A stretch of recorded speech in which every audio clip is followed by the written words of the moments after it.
La sorcellerie est une pratique qui implique l'utilisation de pouvoirs surnaturels pour influencer des événements ou des personnes.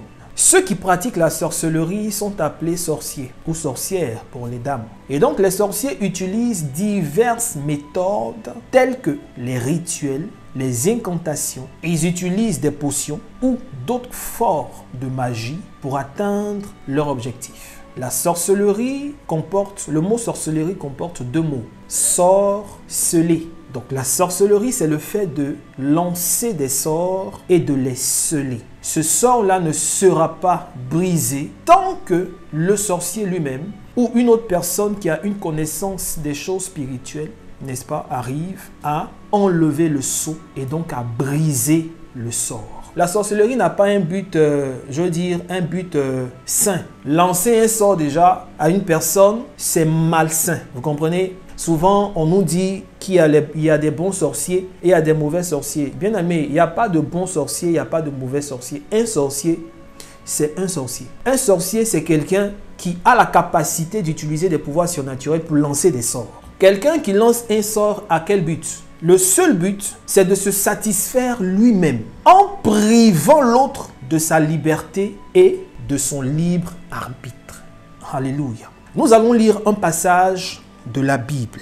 Nous allons lire Deutéronome le chapitre 18, les versets 9 à 14. Lorsque vous aurez pénétré dans le pays que le Seigneur votre Dieu vous accorde, vous ne vous mettrez pas à imiter les pratiques abominables de ses habitants actuels. Qu'on ne trouve parmi vous personne qui offre son fils ou sa fille en sacrifice, ni personne qui s'adonne à la magie ou à la divination, qui observe les présages ou se livre à la sorcellerie, qui jette des sorts ou qui interroge d'une manière ou d'une autre les esprits des morts. Le Seigneur votre Dieu a en horreur ceux qui agissent ainsi et c'est pourquoi il va déposséder les habitants de ce pays lorsque vous y entrerez. Pour vous, conduisez-vous de manière irréprochable à l'égard du Seigneur votre Dieu. Les peuples que vous avez dépossédés écoutent les conseils de ceux qui pratiquent la magie ou la divination. Le Seigneur votre Dieu vous interdit d'agir ainsi. Il y a des personnes qui ont peut-être l'autorisation de le faire, ceux qui ne sont pas de notre égrégore, ceux qui n'ont pas Jésus dans leur vie. Mais quand tu as Jésus dans ta vie, tu ne dois même pas oser penser aller les consulter parce que cela est en abomination à l'Éternel. Vous comprenez? Les hommes, après le péché, ont commencé à chercher Dieu. Et il s'est trouvé qu'il y avait des personnes, il y avait des humains qui avaient la capacité de rentrer en contact avec des esprits. C'est noté ici, les esprits de mort, ils avaient la capacité de lire dans le zodiaque astrologue. Ils avaient la capacité, n'est-ce pas, de faire ceci, de faire cela. Dieu dit non, vous ne devez pas le faire. Mais voici ce que j'ai comme solution pour vous. Verset 15. Il vous enverra un prophète qui sera un membre de votre peuple. Vous écouterez ce qu'il vous dira. Lorsque Dieu suscite du milieu de son peuple un prophète, il lui donne toutes ses capacités. Le prophète que Dieu se choisit a la capacité de lire dans le zodiaque. My God. Est-ce que je parle à quelqu'un? Le prophète a la capacité de faire, et même au-delà de ce que les magiciens, les augures font. Le prophète a la capacité de voir l'avenir, de voir le passé, de voir le présent, de voir l'avenir. Dieu dit, tous les autres là ne les approchez pas. Pourquoi? Parce qu'ils n'ont pas le Dieu d'Israël comme pierre angulaire. Le prophète a le Dieu d'Israël comme pierre angulaire. Le chrétien a Jésus comme pierre angulaire. Le prophète chrétien a Jésus comme pierre angulaire. Vous comprenez? La sorcellerie est en abomination à l'Éternel Dieu. Qui est le chef de la sorcellerie? Le chef de la sorcellerie, c'est le diable. Le chef de la sorcellerie, c'est Satan. Amen. Quel est l'objectif de la sorcellerie? Lorsqu'il y a la sorcellerie familiale, lorsqu'il y a la sorcellerie dans une communauté, c'est quoi l'objectif final? Jean, le chapitre 10, le verset 10. Vous connaîtrez la vérité vous affranchira et vous rendra libre. Voilà pourquoi c'est important que vous écoutez ce que nous sommes en train de dire. Jean 10, 10. Le voleur ne vient que pour dérober, égorger et détruire. Voici l'objectif de la sorcellerie. Voilà pourquoi je vous dis, il n'y a pas de bonne sorcellerie ou de mauvaise sorcellerie. Sorcellerie, lancer un sort. Le sort, quand il est lancé, celui qui lance le sort, c'est pour un seul objectif, voler, tu es dérobé. Parce qu'il va priver par son sort, il va priver sa victime de sa volonté. Il va priver la victime de sa quoi? De son désir intrinsèque. Il va priver la victime de son libre arbitre pour lui-même son bien. Sorcellerie, il n'y a pas son bon. Et c'est ce que le diable a utilisé dans le jardin d'Éden. Le diable a utilisé la sorcellerie. Vous voyez, on vous a dit que le sorcier utilise des moyens, plusieurs moyens. Des moyens surnaturels. Il utilise des rituels, des incantations, des potions. Il utilise le charme. Vous voyez, quand on dit le charme, la définition du charme, c'est l'enchantement. Qu'est-ce que le diable a fait? Nous allons aller dans Genèse au chapitre 3. Vous allez voir comment Satan a utilisé la sorcellerie pour avoir Ève. Genèse le chapitre 3. Les versets 1 à 6. Le serpent était le plus rusé de tous les animaux des champs que l'Éternel Dieu avait fait. Il dit à la femme, Dieu a-t-il réellement dit, vous ne mangerez pas de tous les arbres du jardin? Verset 2, la femme répondit au serpent, nous mangeons du fruit des arbres du jardin. Mais quant au fruit de l'arbre qui est au milieu du jardin, Dieu a dit, vous n'en mangerez point et vous n'y toucherez point de peur que vous ne mouriez. Alors le serpent dit à la femme, vous ne mourrez point.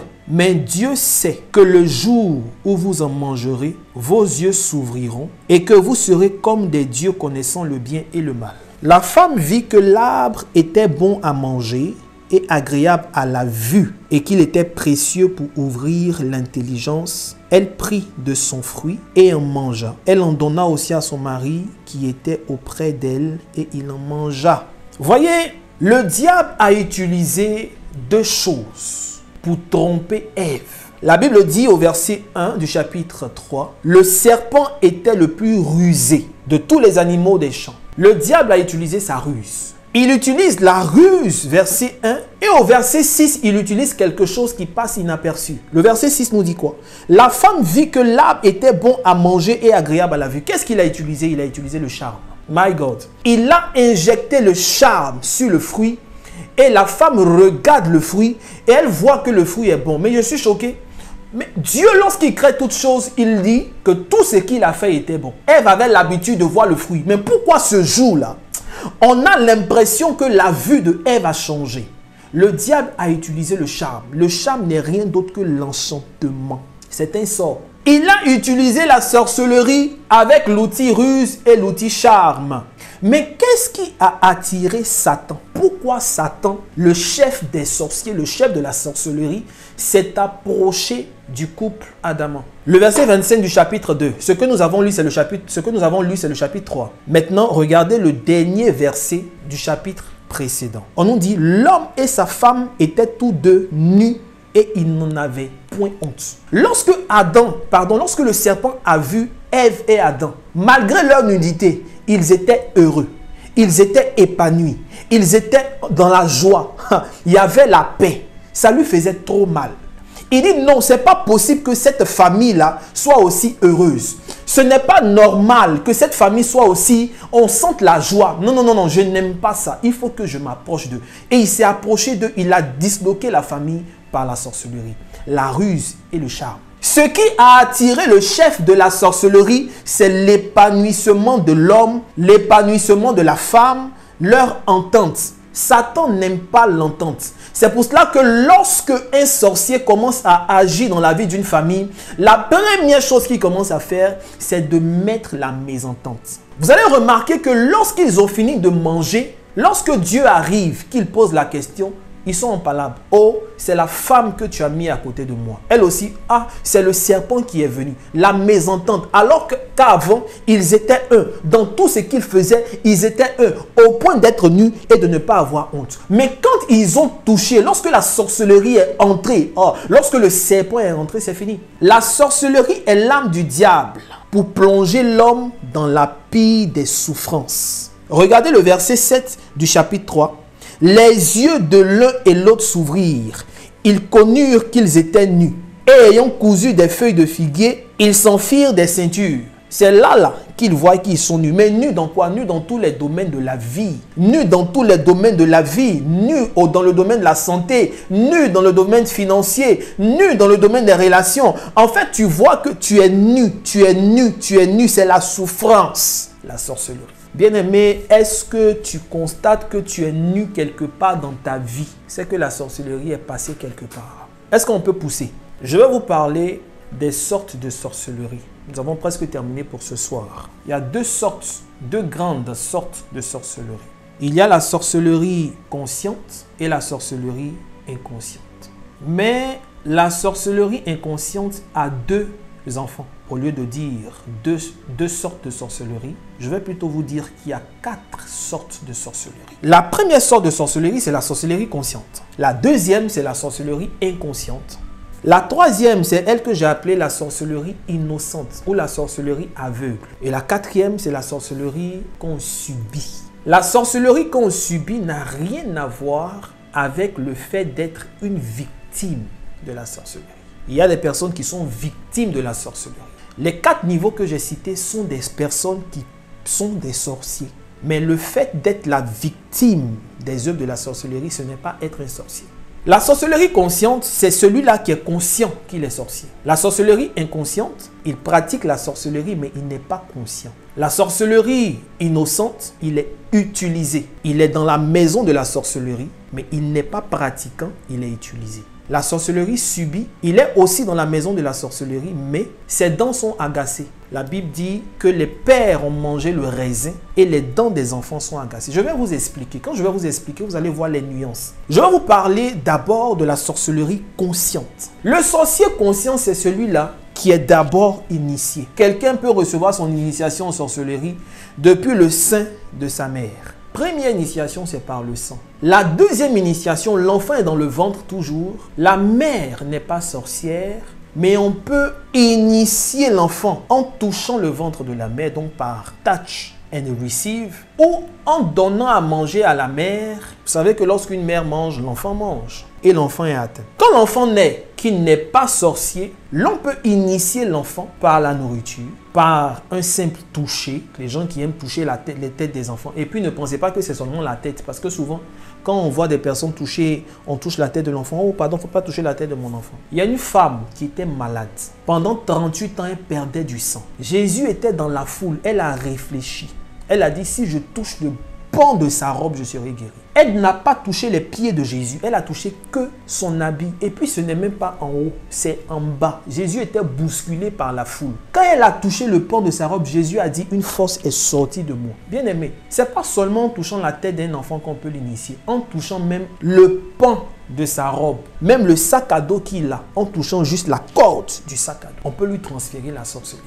Quand souvent on vous dit, venez consacrer vos enfants, prenez l'huile chancelle pour vos enfants, il y a certaines personnes qui vont discuter, qui vont réfléchir, est-ce que ce que vous ne savez pas, si vos enfants sont initiés en sorcellerie, dans la sorcellerie, c'est pour vous-même vous faire du mal.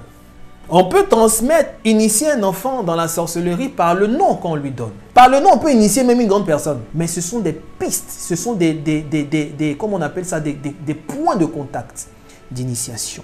Alléluia. On peut initier quelqu'un, donc je disais, je parlais des liens de sang. Mais dans les liens de sang, donc dans les liens de sang, il y a les liens de famille, mais il y a aussi les rapports sexuels. Vous savez, la Bible déclare que celui qui couche avec une prostituée fait un corps avec elle. Le mot prostituée n'a pas été mis ici seulement pour les femmes. Quand la Bible dit celui qui couche avec une prostituée, on parle de la prostituée pour deux choses. La prostituée, c'est une femme. La femme est le seul être humain qui a un flux sanguin sur elle une fois dans le mois. C'est pour cela qu'on parle de la femme. Si tu vas coucher avec quelqu'un qui a des pratiques de sorcellerie ou quelqu'un qui a le sang sorcellerique, même si vous n'êtes pas de la même famille, tu vas hériter de la sorcellerie. On peut hériter de la sorcellerie par les dons. Souvent, on reçoit des dons. Ces dons-là sont travaillés. Lorsque vous touchez, peut-être que c'était déjà arrivé, quelqu'un te donne quelque chose, lorsque tu touches la chose, tu as subitement la chair de poule. Ou bien tu sens qu'il y a quelque chose tu deviens tout lourd. Souvent, c'est pendant les mariages. Les gens viennent déposer les cadeaux. C'est là qu'ils profitent pour ensorceler. Ou bien les anniversaires, ils profitent pour ensorceler. Dans les dons, il y a le bien, il y a le mal. La face que tu vois, c'est le bien, mais derrière, il y a des paroles incantatoires. Il y a des sortes de liquides. Ils ont parlé dessus. Ils ont pris le liquide, ils ont essuyé le don. Une pochette qui est travaillée, ils ont essuyé. Quand on te donne, tu prends. Il y a quelque chose qui entre dans ton corps. Comme cette femme qui touche le pan de la robe de Jésus et une force sort de Jésus et entre en elle. On procède ainsi pour initier en sorcellerie. Il y a beaucoup de points de contact, il y a beaucoup de manières. Je suis en train de vous citer quelques-uns et je termine avec les rêves. Beaucoup de personnes ont été initiées par leurs rêves. Dans les rêves, par la nourriture, il y en a même, c'est exagéré. Ils mangent dans leurs rêves et puis il y a un rot. Tellement c'est doux, ils mangent et puis ils rôtent. Il s'élève, il est content. Je vais vous parler de quelque chose rapidement. Dans les rêves, il y a des personnes qui ramassent l'argent, surtout des pièces d'argent. Si tu fais des rêves ou dans les rêves, tu ramasses des pièces d'argent, c'est la sorcellerie. Je vais vous dire encore une chose qui va vous choquer. Il y a des personnes qui font des rêves où dans leurs rêves, des inconnus viennent leur donner de l'argent. Et quand elles se réveillent, au lieu de sentir une joie, elles sentent une tristesse. Je suis en train de parler à quelqu'un. Bien aimé, ne pense pas que c'est un rêve prophétique du genre Dieu te montre que tu vas devenir riche et puis le diable veut venir gâter. Non. Le rêve te montre qu'ils sont en train d'acheter ton âme. C'est une forme d'initiation sans ta permission. Tu fais des rêves où tu es tout le temps en train de faire des travaux. Ça peut être des travaux manuels. Tu te trouves dans des champs en train de travailler. Tu es en train de casser du bois. Tu es même aussi en train de préparer. Tu es en train de faire des travaux lourds. Beaucoup de personnes pensent que ça veut dire qu'ils vont servir Dieu. Non. Ça peut être le cas. Mais quand c'est comme ça, généralement, c'est dans un champ de blé, de maïs, où tu es là et tu vois les choses en train de pousser, où tu vois l'étendue du champ. Tu sens le vent souffler, tu sens la paix. Ça n'a rien à voir avec des travaux. Et quand tu te réveilles, tu es fatigué. C'est une forme d'initiation. Et c'est là qu'on va maintenant parler de la sorcellerie inconsciente. Le deuxième point, le sorcier conscient, il va recevoir son baptême de feu. Et son baptême de feu va se faire par sa première communion. Dans des visions, dans des rêves éveillés, il va voir qu'on lui donne une coupe où il y a du sang à l'intérieur. On lui donne de la chair à manger. Il sent qu'il y a une cérémonie particulière qui est faite pour lui. Et le sorcier conscient, il a son totem ou son avatar. Ce sont les esprits qu'on leur donne qui leur permettent la projection astrale. Son totem ou son avatar, généralement, a son visage. C'est pour cela que lorsqu'il fait sa projection astrale, son corps et son âme sont couchés, son esprit sort et son esprit s'incarne dans son totem ou dans son avatar qui a toujours son visage. C'est pour cela que lorsqu'il s'en va attaquer quelqu'un, on le voit. Et en fonction du rang, parce qu'il y a des rangs, en fonction du rang, son avatar va commencer à avoir des pouvoirs et des techniques afin de pouvoir se métamorphoser ou se transformer en des animaux. Il faut tout passer au scanner. Il y a des personnes, quand elles rêvent, elles sont attaquées. Lorsque le sorcier ou le démon l'attaque, vim, elle s'élève, elle dribble le sorcier. Mais quelqu'un qui a une vie désordonnée, et puis tu fais des rêves pour rien, c'est-à-dire dès que tu fermes tes yeux, tu es suspendu, et puis tu penses que c'est le Saint-Esprit qui est en train de t'enlever. Mon ami, tu es en train d'être... Fais attention, tu es en train d'être initié à la sorcellerie. C'est-à-dire qu'on ne t'attaque pas. Et puis toi-même, tu voles. C'est pourquoi. C'est quoi le projet? Ah, homme de Dieu, je dormais et puis je ne sais pas. Je me suis senti en l'air. Et puis quand on te demande qu'est-ce qui s'est passé, tu dis rien. J'étais là comme ça et puis je me suis senti en l'air. Est-ce que ce n'est pas le Saint-Esprit qui me prend sous ses ailes? Bon, il va te prendre sous ses ailes. Pourquoi? Tu n'as rien vu. Lorsque l'ange prend Jean dans le livre d'Apocalypse, il lui montre des choses. Toi, on ne t'a rien montré. Toi, tous les soirs, tu sors. Tous les soirs, tu sors. Mais il n'y a rien. Et puis tu penses que c'est le Saint-Esprit. Est-ce que le Saint-Esprit... il est bobo. Il parle, il montre les choses. Tu ne vois rien. Tu ne fais que sentir. Fais attention, il faut te faire consulter. Viens en consultation. Si tu es en Europe, si tu n'es pas en Côte d'Ivoire, appelle. Prends un rendez-vous pour qu'on puisse passer cela au scanner. Tu es certainement en danger. On va prier pour sortir de là.